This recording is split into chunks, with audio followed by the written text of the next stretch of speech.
via telephone. Kris Warner, good morning to you, sir. You're on Eastern Panhandle Talk with Rob, Matt, and Jonathan. Great to have you. Good morning, Rob, Matt, and Jonathan.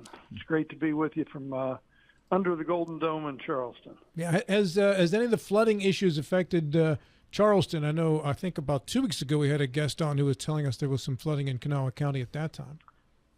No, there is nothing like what we've seen in southern West Virginia and Williamson and Chapmanville. There are probably 10 or 15 communities that have just really been hit hard. So our prayers go out to those folks, and working on what can be sent to them to help them make it through this rough time. Yeah, I know that the governor was asking for a declaration of a state of emergency for that. So hopefully all that gets processed and help is on the way there through whatever agencies can address that issue. And Kris, we know that you folks in Charleston will do the best that you can to help out as well until other help arrives.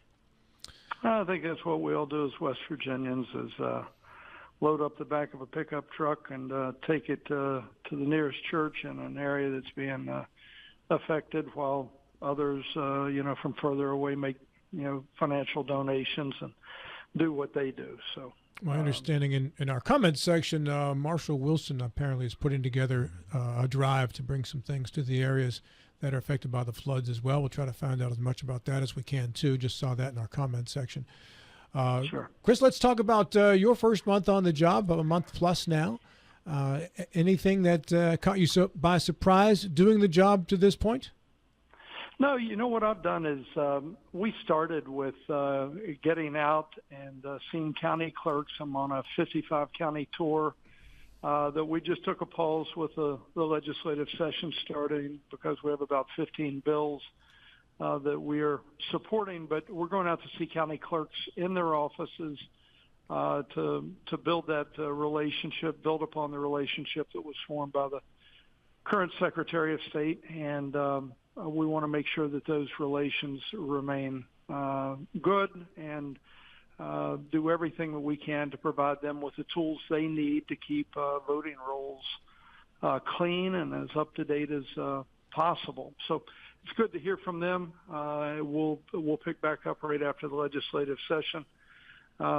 Attended the National Association of Secretaries of State conference for a week in D.C., got, the best of the best ideas, the smartest ideas going forward with other secretaries. And then back here for the beginning of the legislative session, we have about 30 new members.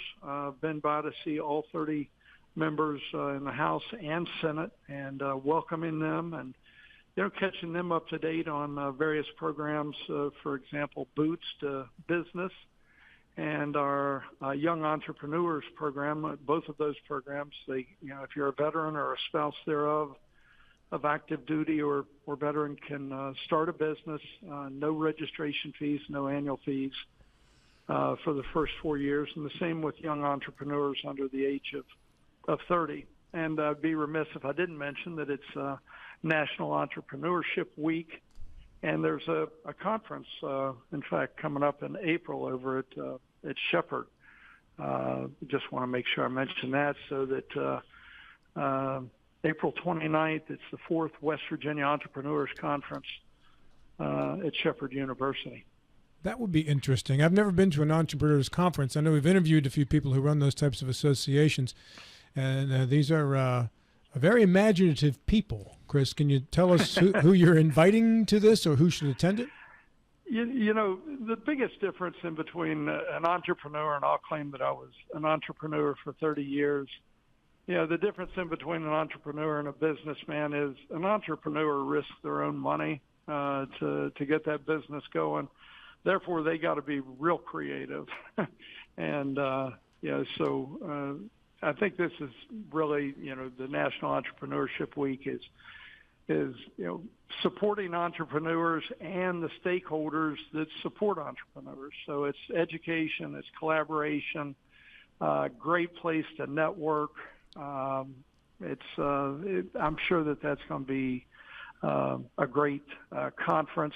I'll also point out that we have two West Virginia natives, Joe Kapp and Amber Ravenscroft, that are the national co-chairs for this National Entrepreneurship Week. Kris, let me jump in and ask, when you mention the difference between an entrepreneur and, say, a businessman, my mind kind of went this direction. Tell me if I'm correct.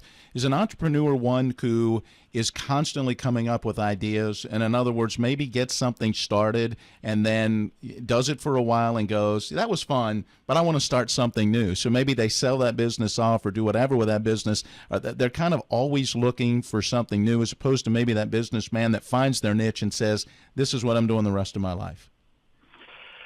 I'm sure there are many where that is that is the case. And in my case, I started, building a business and entrepreneurship centers in Morgantown, Philippi, and Kaiser. We took an old hospital in one case, an old high school in another, and then in Morgantown it was 2 dormitories. All those were about 100,000 square feet. And, we were helping businesses get started. The difference being for me was we were not financed by the government or any help federally or, at the state level. So we wanted to keep businesses there. We didn't want to graduate them out like you sometimes see in a business and entrepreneurship center.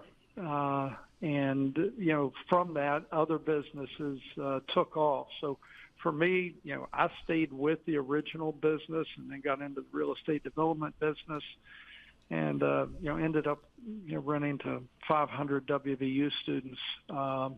So I stuck with some of those original real estate-based, entrepreneur businesses that I started early on. So I guess it could be either way. Kris, build it up and sell it off. Kris, Jonathan Bodwell here. I'm 56 years old. The last time I held a job, I was delivering pizzas in college. I'm an entrepreneur. That makes it sound like you haven't worked since, John. Well, no. I've owned businesses since then. My insurance agency, it's our 20th anniversary this year. And I tell you, there's nothing better than waking up and being your own boss. There are hard times. You get to pick which 7 days of the week you're going to work. Well, and I like to say when Saturday rolls around, this is great. I've only got 2 more days this week. I got to work. But you love it, and you have to be an entrepreneur. You have to love it. It has to be in your heart. It has to be in your soul.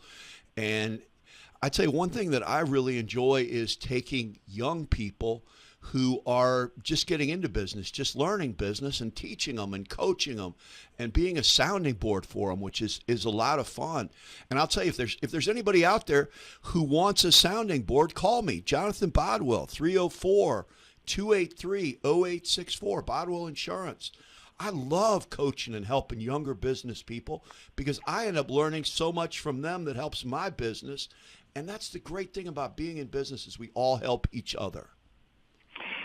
Jonathan, you hit on something, and until you try it, you don't know. But when I was an entrepreneur, now being in state government, I've rid myself of all of those businesses. You do get up early in the morning. You're excited to get going. You're thinking constantly, writing down ideas about how you can tweak something, make something better. It is a great experience and highly recommend. And I'm thankful there are people like you that are offering up to have listeners call in and run ideas by you about, will their idea work? What do they need to do to plan to make sure they're good for the first year? And that's one of the things in the Secretary of State's office.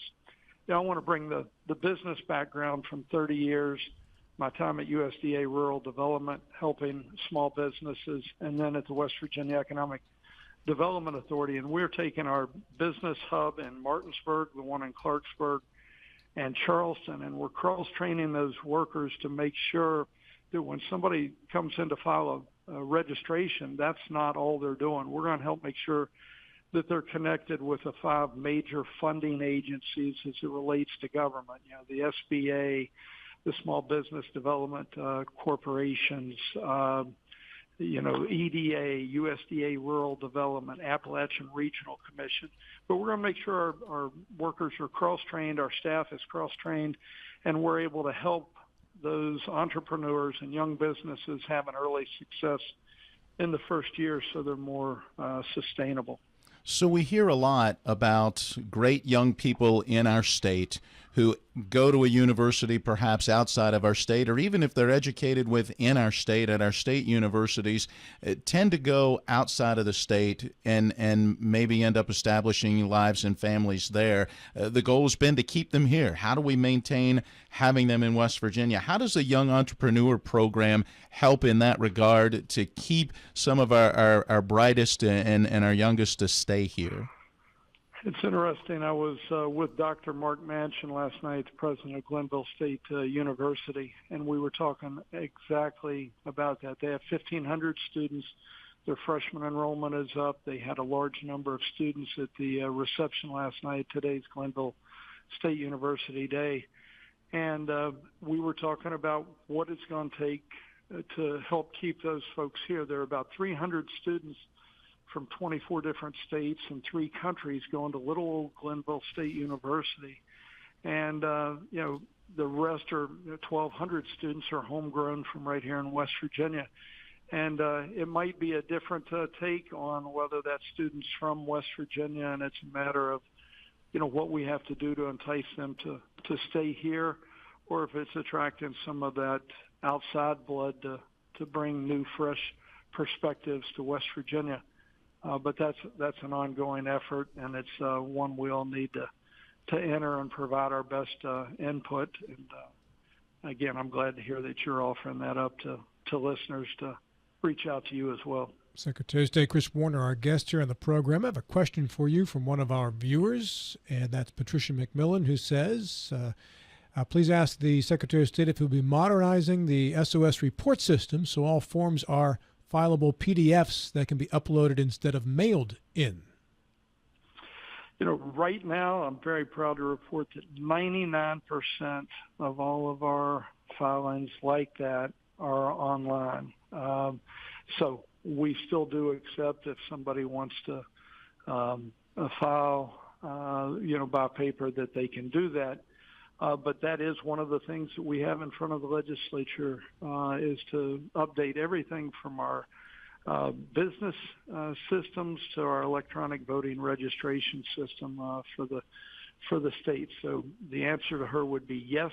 We're working on that. I don't want to get into it's frustrating that state government always does not move at the same speed as business, but trying to just change something on a website when it's involved in state government and the age of the systems that are in place and, quite frankly, the cost make it a slower process, but we're trying to take state government to the speed of business, and this office is doing everything we can to include being here, speaking in front of the Senate Finance Committee yesterday, and at 9 o'clock this morning speaking in front of the House Finance Committee to make sure that we are able to obtain the funding we need to update those systems.